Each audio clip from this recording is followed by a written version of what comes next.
Ready? 3, 2, 1, start.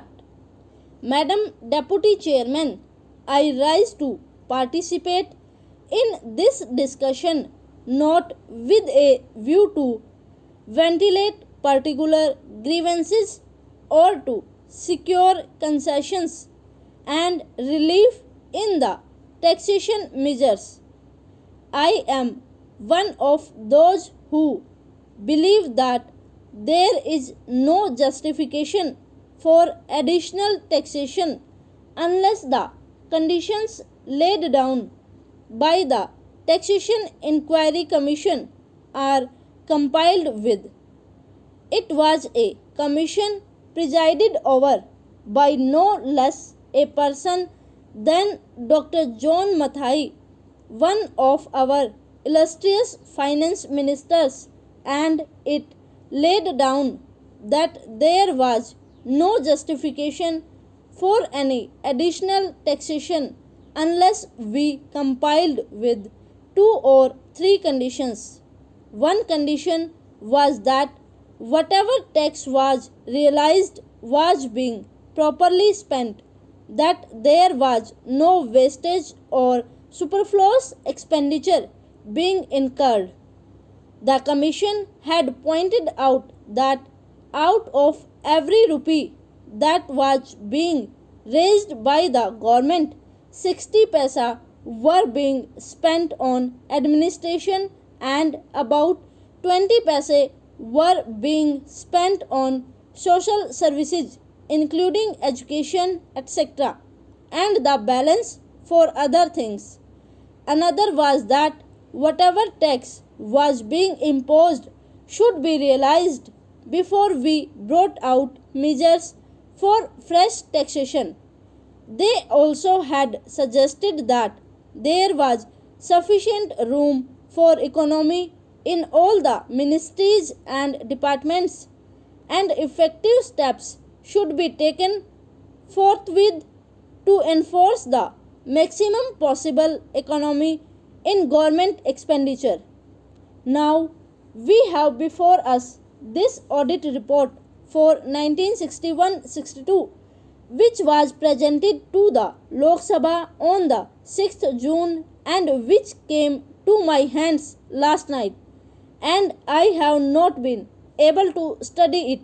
I find that during the last 5 years we have imposed additional taxation, and at the same time our revenue expenditure has gone up by about rupees 42 crores. So on the other hand, we say that we are raising this money, these taxes, for the implementation of the plan, and for that reason every chief minister and ministers go about saying that we want money for the implementation of the plan. But what are the facts?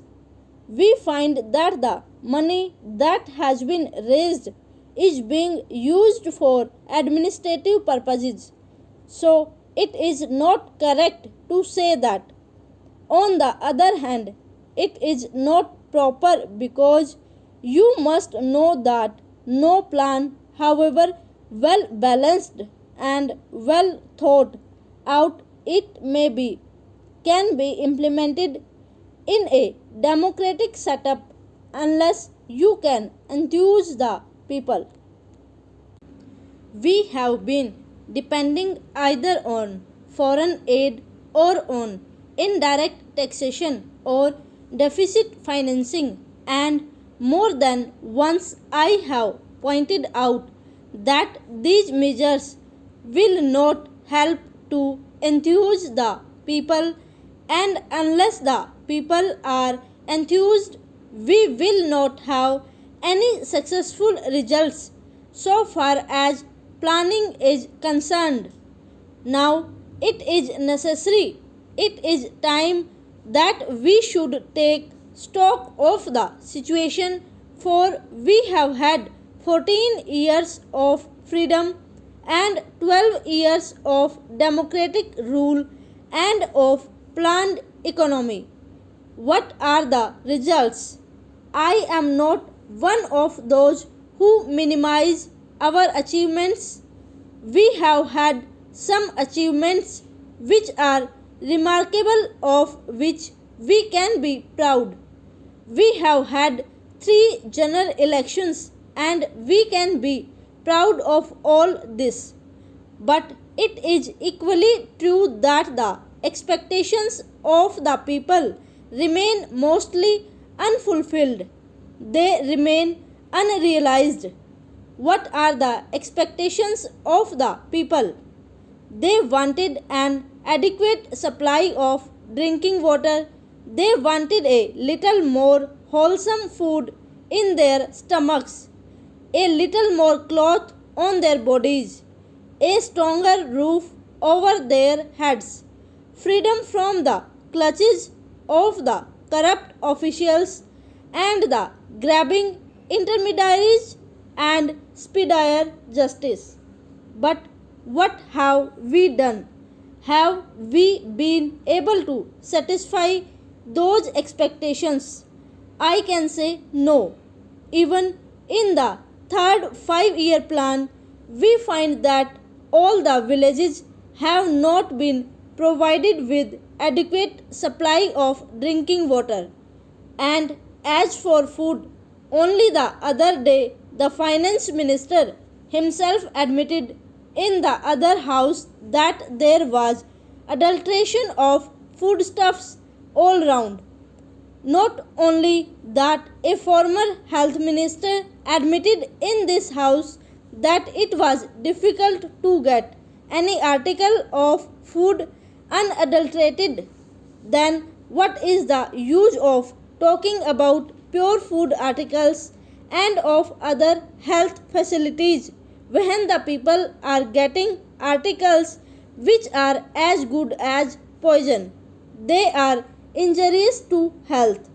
The other day, the finance minister is reported to have said that the taxation proposals did not affect the common man because he needed only coarse cloth and ordinary food. During the last 5 years, we have raised rupees 424 crores more, including the taxation measures this year. The increase in revenue will be about 75%.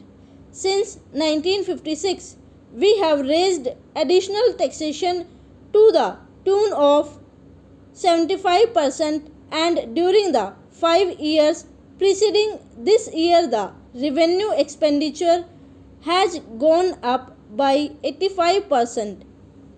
I would like to know how much of this amount has gone towards developmental expenditure and towards social services. Stop. Over.